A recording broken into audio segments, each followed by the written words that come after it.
Welcome back to my YouTube channel and आज की video में हम लोग कवर करने वाले हैं Mendel's law of inheritance topic.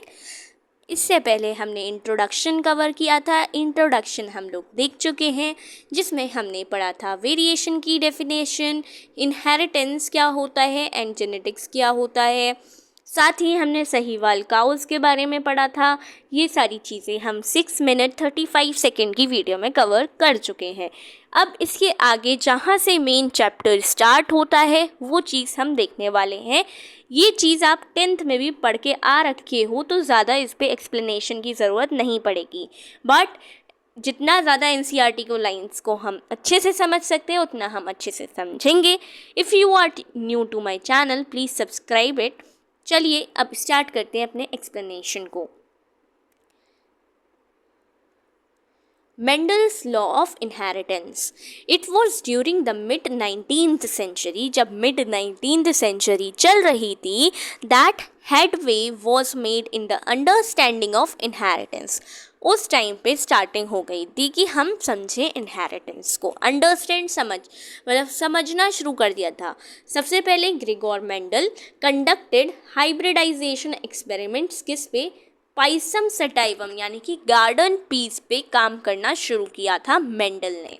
अब मेंडल जो थे इन्होंने 7 ईयर्स के लिए गार्डन पी पर ही काम किया था, 1856 से लेकर के 1863 तक, and proposed law of inheritance in living organisms. उन्होंने लॉ ऑफ इनहेरिटेंस नाम से एक लॉ निकाला दैट इज़ वेरी फेमस। तो इसी के बारे में हम पढ़ेंगे। पहले इन्होंने एक्सपेरिमेंट क्या परफॉर्म किया वो हमें पढ़ना है, ठीक है। ड्यूरिंग मेंडल्स इन्वेस्टिगेशन, जब मेंडल अपनी इन्वेस्टिगेशन कर रहा था किस पर, इनहेरिटेंस के टाइम पर, इनहेरिटेंस के पैटर्न किस तरीके से होते हैं, तो ये पहला टाइम था that statistical analysis and mathematical logic were applied to problems in biology। क्या कह रहा है, this was the first time कि जो मेंडल है इन्होंने ही यूज़ किया मैथमेटिक्स को, स्टैटिक्स की एनालिसिस को। ये दो चीज़ यूज़ करने वाले बायोलॉजी के फील्ड में कौन थे, बायोलॉजी के फील्ड में सबसे पहला इंसान जिसने मैथ्स को घुसाया, स्टैटिस्टिक्स को घुसाया was मेंडल। तो इस चीज़ का लोग जब उस ज़माने की बात करें तो बायो में कोई मैथ्स घुसा रहा है was not that much acceptable at that time of Mendel's experiment. ये हम आगे पढ़ेंगे। पहली बात ये बहुत इंपॉर्टेंट लाइन है कि ये पहली बार किसने यूज़ किया मैथमेटिक्स को, was Mendel. His experiments had a large sampling size which have greater credibility to the data that he collected. तो ये कह रहे हैं कि उनके एक्सपेरिमेंट्स का बहुत ज़्यादा क्रेडिबिलिटी है to that data that he collected, but also the confirmation of his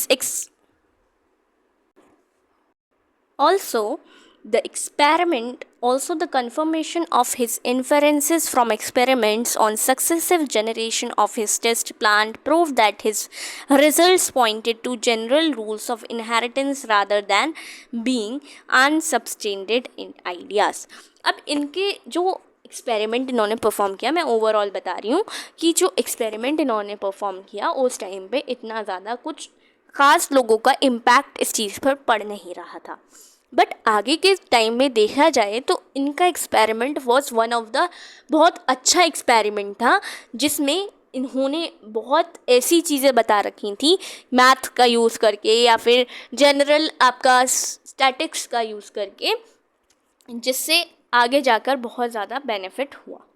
Mendel investigated characters in the garden pea plant that were manifested as two opposing traits. Traits क्या है, जैसे कि एक टॉल हो गया, दूसरा डवार्फ है। एग्जाम्पल लेते हैं हम, एक कैसा दिखेगा, बहुत लंबा चौड़ा दिखेगा टॉल, एक छोटा सा दिखेगा डवार्फ। इन्हीं को ट्रेट्स बोलते हैं। दो तरह के ट्रेट्स दिखाए गए हैं, येलो और ग्रीन, ठीक है, seeds. This allowed him to set up a basic framework of rules governing inheritance, which was expanded by later other scientists to account for all the diverse natural. ये सारी चीज़ें हम आपको पहले ये दिखाएं, इससे समझते हैं. ओके, ठीक है. Mendel worked for 7 years on 7 characters consisting 14 true breedings. ये लाइन क्या कह रही है?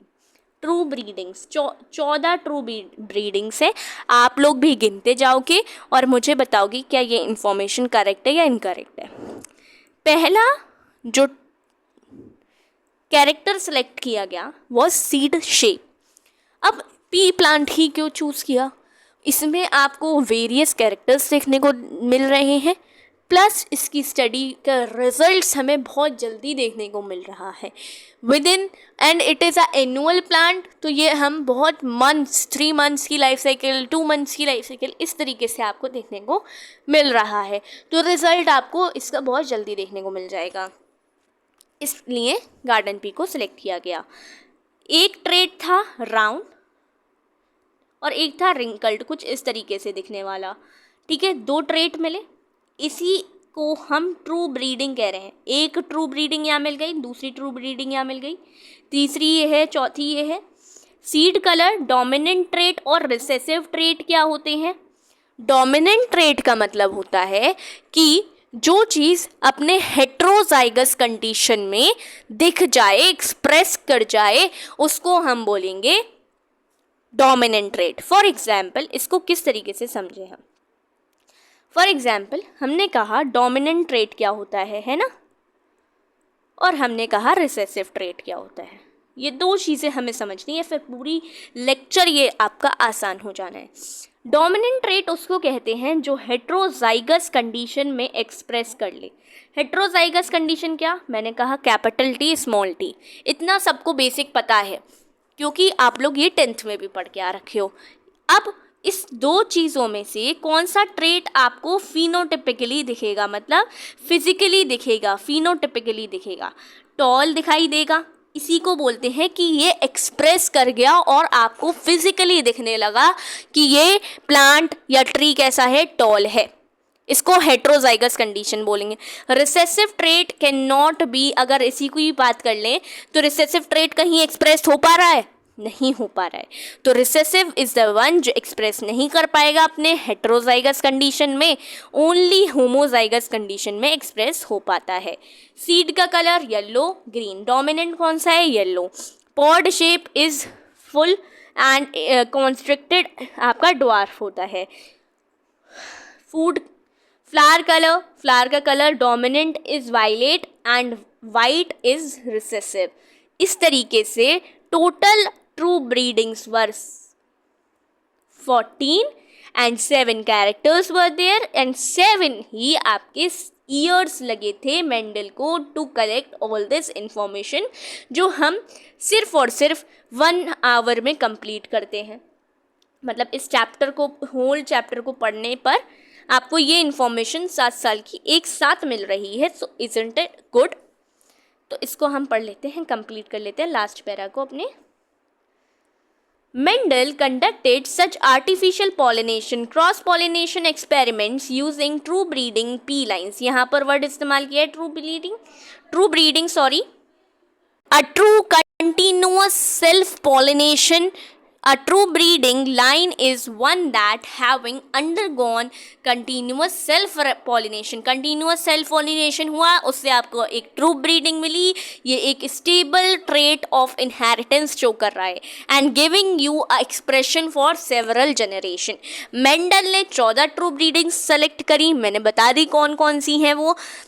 as पेयर्स के फॉर्म में लेंगे तो 7 pairs of true breeding. ठीक है, which were similar except for one character with contrasting traits.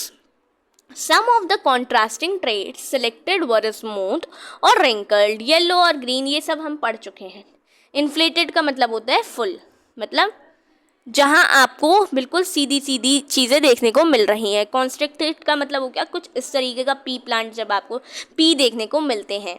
ठीक है, विद दिस हमने कंप्लीट कर लिया है अपना एक्सप्लेनेशन, बट ये वाली चीज़ हम देखेंगे। स्टेम की हाइट जो है टॉल और डॉर्फ हो सकती है। फ्लावर कलर कैसा हो सकता है, वायलेट वाइट हो सकता है। फ्लावर की पोजीशन एक्सियल टर्मिनल हो सकती है। पॉड का शेप इन्फ्लेटेड एंड कॉन्स्ट्रिक्टेड हो सकता है। इसका डोमिनेंट कौन सा है और रिसेसिव कौन सा है ये हम पिछली टेबल में देख चुके हैं। पॉड का कलर ग्रीन येलो हो सकता है। सीड का शेप राउंड रिंगल एंड सीड का कलर येलो ग्रीन हो सकता है। विद दिस हमने इस वाले पोर्शन को मेंडल्स लॉ ऑफ इनहेरिटेंस को कंप्लीट कर लिया है। Okay, till then take care, bye bye. हम नेक्स्ट वाले पोर्शन को कवर करेंगे, inheritance of one gene. Till then take care, bye bye.